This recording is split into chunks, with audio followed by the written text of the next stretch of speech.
नमस्कार दोस्तों, स्वागत है आपका हमारे यूट्यूब चैनल पर। तो आज जिसका चेहरा आप देख रहे हैं सामने, डॉक्टर कुमार संतोष यादव जी हैं, जो हमारे एमएलटी फील्ड में बहुत कुछ किया है और बहुत सारा एक्सपीरियंस सर के पास है।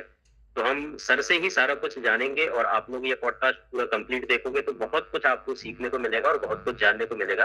क्योंकि जितना सर को एक्सपीरियंस है, अगर वो आपको हम एक ही वीडियो के माध्यम से, पॉडकास्ट के माध्यम से सारा कुछ नहीं बता पाएंगे, तो उसके लिए बहुत सारे पॉडकास्ट ऐसे लाने पड़ेंगे। लेकिन फिर भी बेसिक बेसिक मुद्दों पर आज हम बात करेंगे सर के साथ। तो सर, आप अपना इंट्रोडक्शन दीजिए सर बच्चों को। नमस्कार। सबसे पहले सर्वप्रथम जो है आप दिनेश जी को बहुत बहुत बधाई और शुभकामनाएं। जैसा आपने कहा उससे उससे ज़्यादा बेहतर मैं आपके बारे में हमें बताना चाहिए, क्योंकि कई सालों से, पिछले कई वर्षों से जो है आप लगातार इस फील्ड में काम कर रहे हैं एजुकेशन को लेकर के। तो आपको बधाई भी और धन्यवाद भी कहेंगे कि क्योंकि आपके माध्यम से बहुत सारे स्टूडेंट्स को लाभ मिला और बहुत सारे स्टूडेंट्स को गवर्नमेंट जॉब भी मिली, जिसके लिए तो मैं आपका थैंक हृदय यू से सर। पहले धन्यवाद करूंगा। और जो भी व्यूवर्स थैंक देख यू पा सर। रहे हैं उनको भी कहूंगा कि दिनेश जी का धन्यवाद करें, जो लोग सेलेक्ट हो चुके हैं, जो जॉब कर रहे हैं या फिर जो अभी निरंतर पढ़ाई कर रहे हैं और दिनेश जी से मार्गदर्शन प्राप्त कर रहे हैं। तो सबसे पहले आपको धन्यवाद। मेरा थैंक नाम you sir. Thank you sir. मैं डॉक्टर संतोष कुमार यादव, जैसा कि दिनेश जी ने बताया। और मैं इस समय वर्तमान में Shri Vishwakarma skill university government of Haryana का है, जो कि भारत की पहली स्किल यूनिवर्सिटी है। वहाँ पर as a faculty lecturer cum assistant professor के रूप में कार्य कर रहा हूँ। और इत्तेफाक ये है कि मैं अपनी ही फील्ड में ही अपने बच्चों को पढ़ा रहा हूँ। मुझे जो है मौका मिला कि मैं अपने मेडिकल लैब टेक्नोलॉजी की फील्ड में रहते हुए इस फील्ड में एक नई जनरेशन के लिए और नई जनरेशन को हर मुकाम पर ले जाने के लिए मैं कार्य कर सकूं। तो मैं भी यहाँ फिलहाल ग्रेजुएशन, जो भी आप कह सकते हैं graduation in medical lab technology और masters in medical lab technology with the specialisation of microbiology को मैं पढ़ा रहा हूँ। और इससे पूर्व मैंने 3 एम्स में अपनी सेवाएं दी हैं एज ए टेक्निकल प्रोफेशनल्स के रूप में, मेडिकल लेबोरेटरी प्रोफेशनल्स के रूप में, जिसमें दिल्ली एम्स, भोपाल एम्स और एक एम्स देवघर में, जो कि झारखंड में स्थित है। तीनों एम्स में मैंने सेवाएं दी। और अगर मेरी शिक्षा के बारे में जानना चाहते हैं आप, तो मैंने बीएससी एमएलटी किया। उससे पहले मैंने सीएमएलटी किया था, certificate in medical lab technology. फिर मैंने बीएससी एमएलटी किया, BSc in medical laboratory technology, then MSc in medical microbiology, फिर पीएचडी माइक्रोबायोलॉजी। तो इस तरीके से मैंने स्टार्ट किया अपना एजुकेशन। और बीएससी एमएलटी के बाद ही मैंने दिल्ली में जीबी पंत हॉस्पिटल है गवर्नमेंट ऑफ दिल्ली का, वहाँ ज्वाइन किया और एज ए टेक्निकल या मेडिकल लेबोरेटरी प्रोफेशनल के रूप में काम करना स्टार्ट किया। और ईश्वर की कृपा रही कि मुझे भारत के क्या कहेंगे, विश्व के जो उच्चतम संस्थान है हेल्थ मेडिकल के क्षेत्र में, एम्स, वहाँ पे काम करने का मौका मिला। और अब मैं पूर्ण रूप से टीचिंग फैकल्टी के रूप में Shri Vishwakarma skill university government of Haryana, India first skill university में कार्यरत हूँ। जी सर जी, बहुत सारा एक्सपीरियंस सर आपके पास है इस फील्ड का। और आपने सर बहुत सारा प्रयास किया है इस फील्ड के लिए, एमएलटी फील्ड के लिए। ओवरऑल पूरे इंडिया के अंदर हर स्टेट को आपने जोड़ने का काम किया। आपका मेहनत हम सब लोगों ने देखा है, जिस तरीके से आपने यूनिटी में सबको लाने का प्रयास किया है। और हर एक क्षेत्र में, चाहे वो प्राइवेट क्षेत्र में हो या गवर्नमेंट क्षेत्र में हो। मैंने सर आपको हमारे भारत के सम्मानीय हेल्थ मिनिस्टर से भी ज्ञापन देते हुए मैंने आपको देखा है। तो आपने इतना सारा प्रयास सर हमारे फील्ड के लिए किया है। फिर भी बहुत सारे लोग ऐसे होते हैं जो सर पर्दे के पीछे जो मेहनत कर रहे होते हैं उनको नहीं पहचानते, चेहरे को नहीं जानते लोग। इसलिए हम चाहते हैं कि इस माध्यम से, हम पॉडकास्ट के माध्यम से, सब जितने हमारे फील्ड में काम कर रहे हैं सब एक प्लेटफॉर्म पर आकर के हम लोग एकजुट होकर के ऐसे मुद्दों को लेकर के आए, ताकि हमारा जो फील्ड है वो और बेस्ट कर पाए या बेहतर कर पाए। आपकी जर्नी से सर बहुत सारे बच्चे सीख पाएंगे कि जिस तरीके से आपका चाहे एजुकेशनल जर्नी है या फिर आपका जो खुद का जर्नी है, जिस तरीके से इस फील्ड में, तो बच्चे बहुत सारे लोग आपसे मोटिवेट हो पाएंगे। तो सर, इस फील्ड में सबसे बड़ी चीज जो है सर, कमियों को लेकर के है। तो आपने सर शुरुआत से लेकर अभी तक ऐसी कौन कौन सी कमियां हैं जो हमारे फील्ड में लगता है कि यार ये कमियां बहुत मतलब जड़ पकड़ के रखा है, इसको खत्म करने की जरूरत है? बिल्कुल, आपने बिल्कुल जो है पॉइंट वाली बात की है कि इसमें हमारी फ़ील्ड में, हालाँकि अगर मैं देखूँ तो पिछले मैं 15 सालों से 16 सालों से इस फ़ील्ड में काम कर रहा हूँ। तो बहुत सारी कमियाँ तो हैं और कुछ-कुछ कमियों को हमने दुरुस्त करने का, उसको जो है उसमें इम्प्रूवमेंट करने का कोशिश भी किया और हालाँकि अब जाकर के जो है काफ़ी इम्प्रूवमेंट हो चुका है। जहाँ तक कमियों की राइट, बात करें तो हमारे इस प्रोफ़ेशन में जो है मुझे एज़ इट इज़ ऐसा कुछ दिखाई देता नहीं है। बट मेजर कमियाँ मैं आपको बताता हूँ। मेजर कमी ये है कि अवेयरनेस की कमी है, जागरूकता की कमी है, राइट, एक पॉइंट। दूसरा पॉइंट है कि हम अपने प्रोफ़ेशन के लिए संवेदनशील नहीं हैं। सबसे महत्वपूर्ण राइट चीज़ सर। ये है। सब अब एग्ज़ाम्पल के तौर पे जो है, जब मैंने सीएमएलटी किया उसके बाद मुझे लगा कि पता नहीं स्कोप होगा कि नहीं होगा।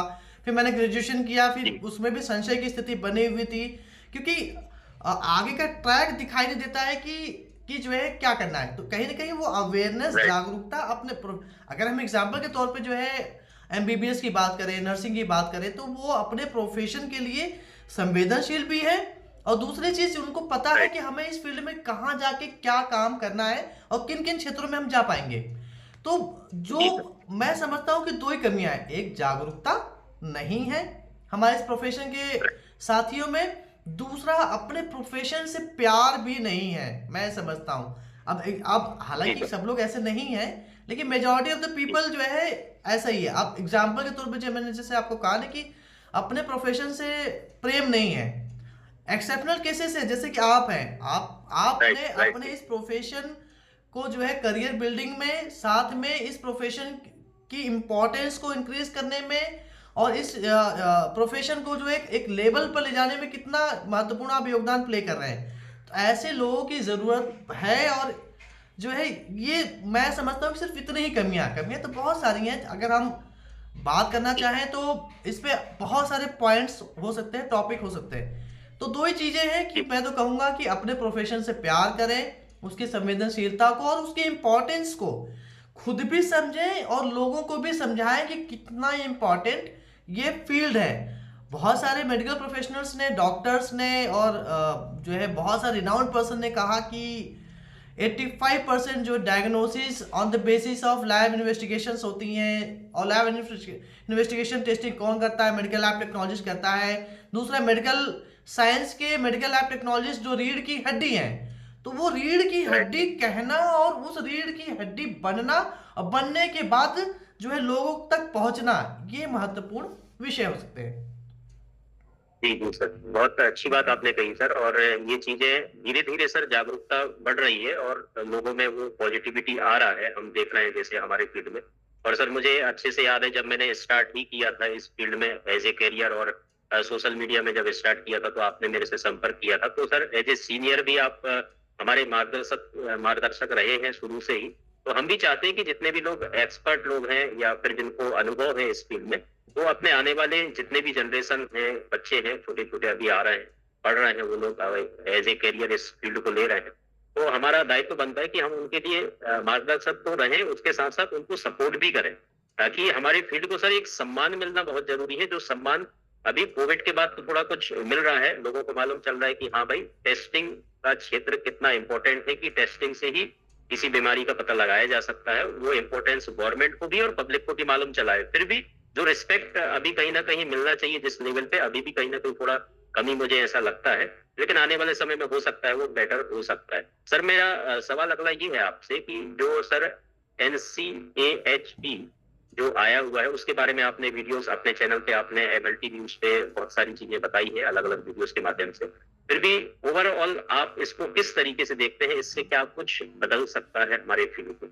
नहीं देखिए, डेफिनेटली जो कमीशन है, national commission for allied and health care profession, NCHP, अब इसके जी, पीछे भी थोड़ा हमें जानना पड़ेगा कि इसका क्रिएशन कैसे हुआ और उसके बाद अब क्या होगा। तो क्रिएशन जैसे जी, आपने कहा ना कि इम्पोर्टेंस वाली बात है। अब जब हमने करियर की शुरुआत की तो हमें लगा कि यार हमारा प्रोफेशन इतना इम्पोर्टेंट प्रोफेशन है लेकिन रिकॉग्निशन नहीं है। रिकॉग्निशन के साथ में राइट, जो है प्रमोशंस नहीं है। इस फील्ड में एक हायर लेवल तक कैसे प्रमोशन हो सकता है, उसके लिए कोई पॉलिसी नहीं है, एक बात। दूसरी बात की जो है रजिस्ट्रेशन की, अगर हमने अलग दूसरे प्रोफेशनल्स को देखा, अगर एग्जांपल के तौर पे जो है एमबीबीएस मेडिकोज को हमने देखा, नर्सिंग को देखा, फार्मेसिस्ट को देखा, तो हमको लगा कि इनका रजिस्ट्रेशन होता है, हम लोगों का कोई रजिस्ट्रेशन नहीं होता है। और जो है एक रेगुलेटरी बॉडी नहीं है मेडिकल लैब प्रोफेशनल्स की, मेडिकल लैब टेक्नोलॉजिस्ट की कोई रेगुलेटरी बॉडी सेंट्रल लेवल पर नहीं है। कुछ स्टेट्स ने जरूर रेगुलेटरी बॉडी बनाई भी है, मध्य प्रदेश में Madhya Pradesh paramedical council exist करती है। तो रेगुलेटरी बॉडी का मतलब ये होता है कि वो आपकी एजुकेशन, आपकी क्वालिफिकेशन, आपका जॉब रोब रिस्पॉन्सिबिलिटी, फिर आपका प्रमोशन, इन सब चीज़ों को जो रेगुलेट करता है, मॉनिटर करता है। तो हमने जो है 2000 मुझे याद है कि 2018 में एक हमने एसोसिएशन का गठन किया, joint forum of medical laboratory technology FMLT India का, इसी के मार्फत, ताकि जो है एक रिकॉग्निशन हम लोग का बन सके। और जो पॉलिसी है, अब अगर आपके पास, तो देखिए इस प्रोफेशन में तो सैलरी को लेकर के अलग से आप पॉडकास्ट कर सकते हैं, एजुकेशन को लेकर कर सकते हैं, बहुत सारे पॉइंट्स हैं।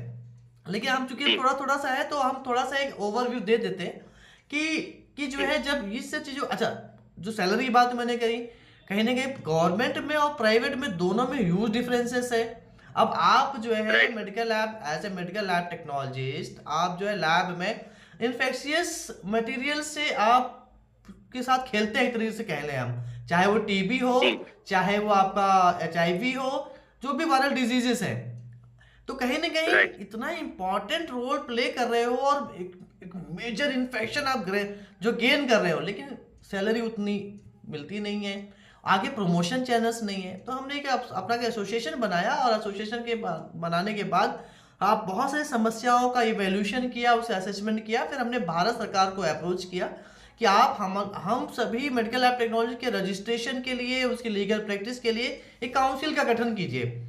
तो काउंसिल पे जो है बात चल रही थी, तो सरकार ने कहा कि ठीक है हम काउंसिल बनाएंगे। तो काउंसिल बनाते बनाते ऐसे 55 स्ट्रीम्स के प्रोफेशनल्स हो गए, जिसमें आपका OT टेक्नोलॉजिस्ट है, एनेस्थेसिया टेक्नोलॉजिस्ट है, उसके बाद जो है आपका फिजियोथेरेपिस्ट है, ऑक्यूपेशनल थेरेपिस्ट है, इस तरीके से बहुत सारे प्रोफेशनल्स हैं जो अनरेगुलेटेड हैं। फिर ऐसे लंबी लड़ाई चलती रही 18 में, फिर 19 में जो है, फिर हमने, जैसा आपने बताया भी कि स्वास्थ्य मंत्री जी की बात की आपने, तो भारत सरकार के स्वास्थ्य मंत्री जो अभी तत्कालीन में स्वास्थ्य मंत्री JP नड्डा साहब, उस टाइम 2018 में भी, 19 में भी वही थे, उनसे हमने फिर कैबिनेट से अप्रूव करवाया, और करवाने के बाद अब कमीशन जो है बन गया है। परंतु अभी भी कमीशन में बहुत सारी कमियां हैं। लेकिन एक अच्छी बात यह है कि जो है हमने जो प्रपोज किया, जो भी हमने उनसे कहा रिक्वेस्टिंग फॉर्म में, जो भी प्रपोज किया, वो प्रपोज करने का उन्होंने एक्सेप्टेंस जो है अपने इस कमीशन के ड्राफ्ट में, या जो रूल्स रेगुलेशन आ रहे हैं, आएंगे, उसको एक्सेप्ट भी किया। और डेफिनेटली जो है इस कमीशन से, जो NCHP कमीशन, मैं तो कहूंगा कि आप तो NCHP कमीशन के ऊपर एक अलग से पॉडकास्ट कीजिए, ताकि लोगों को पता चल सके कि NCHP कमीशन है क्या, और किस तरीके से वो रेगुलेट करने वाला है, किस तरीके से काउंसिल उसके अंदर आएंगी। आपको थोड़ा सा मैं ओवर दे देता हूँ। इस कमीशन के अंदर 10 तरीके की काउंसिल बननी है, 10 तरीके की काउंसिल बनेगी, जिसमें medical laboratory and life sciences professional का एक काउंसिल, फिजियोथेरेपी का दूसरा काउंसिल, एनेस्थेसिया एंड रेडियोलॉजी का तीसरा काउंसिल, इस तरीके से 10 काउंसिल का गठन होना है। तो स्टेप बाय स्टेप हो रही है। अच्छी बात मैं आपको इसमें बताता हूं क्या है। अच्छी बात ये है कि अभी तक मेडिकल लैब टेक्नोलॉजिस्ट, मैं बार बार आप मेरे शब्दों में सुन पा रहे होंगे कि मेडिकल लैब टेक्नोलॉजिस्ट मैं बोल रहा हूं। मैं इसलिए बोल रहा हूं कि एक लंबी लड़ाई लड़ने के बाद जो है, हमने बहुत लड़ाई लड़ी, मध्य प्रदेश स्तर पे भी लड़ी, भारत स्तर पे भी लड़ी, कि लैब टेक्नीशियन का जो है अपग्रेड करके आप मेडिकल लैब टेक्नोलॉजिस्ट बोलिए। क्योंकि लैब टेक्नीशियन ऐसा लगता है कि जैसे कि बहुत उसको मैं एक शब्द है, हाँ आप समझ सकते हैं। तो फिर जो है ये मेडिकल लैब टेक्नोलॉजिस्ट अब हो गया है, भारत सरकार से हमने करवा लिया, राज्य सरकार में भी जो है अब होने वाला है। इसकी यूनिकनेस क्या है इस कमीशन के आने के बाद, और हमारा जब हमने रिप्रेजेंटेशन दिया और सब लंबी लड़ाई लड़ी, तो हमने जो है 3 तरीके की चीज कही थी उनको। एक टेक्निकल कैडर का क्रिएशन, दूसरा एकेडमिक कैडर क्रिएशन, तीसरा साइंटिफिक कैडर का क्रिएशन होना चाहिए। और सरकार ने, भारत सरकार के स्वास्थ्य मंत्रालय ने बड़ी सहजता के साथ में इसको स्वीकार किया। मैं बात कर रहा था ना कि अवेयरनेस की, अगर हम जागरूक रहे ना, जितने भी मेडिकल लैब प्रोफेशनल्स है, मेडिकल लैब टेक्नोलॉजिस्ट है, तो सरकार हमारे लिए बहुत फेवरेबल कंडीशन में बहुत कुछ दे सकती है।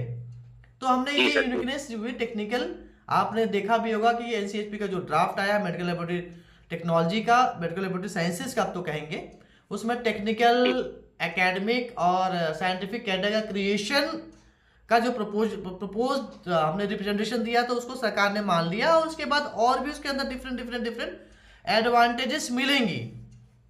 तो वो जी। एनसीएचबी कमीशन जो है बहुत बेहतरीन है, बस ये है कि उसके बारे में जानना, और जैसा कि आपने ये सीरीज स्टार्ट की है, इसके माध्यम से मुझे उम्मीद है पूरी तरीके से कि लोग अब अवेयर होना प्रारंभ हो जाएंगे। बिल्कुल सर, इसके ऊपर तो हम अलग-अलग टॉपिक पे आपसे बात करेंगे जैसे-जैसे समय मिलेगा। तो क्योंकि अवेयर करना सर एक रिस्पॉन्सिबिलिटी है हमारी भी, ताकि लोग एक साथ आएँ, जुड़ें और अपने फील्ड को एक अच्छा सम्मानजनक पद तक लेकर के जाएँ और सबको मालूम भी चले। अवेयरनेस बहुत ज़रूरी है सर, जैसा आप कह रहे हैं। बहुत सारे लोगों को अभी तो ऐसे कितने बच्चे होंगे सर जिनको मालूम ही नहीं है कि एनसीएएचपी कुछ चीज़ है या बना है। जी। यही नहीं पता है, तो यूट्यूबर्स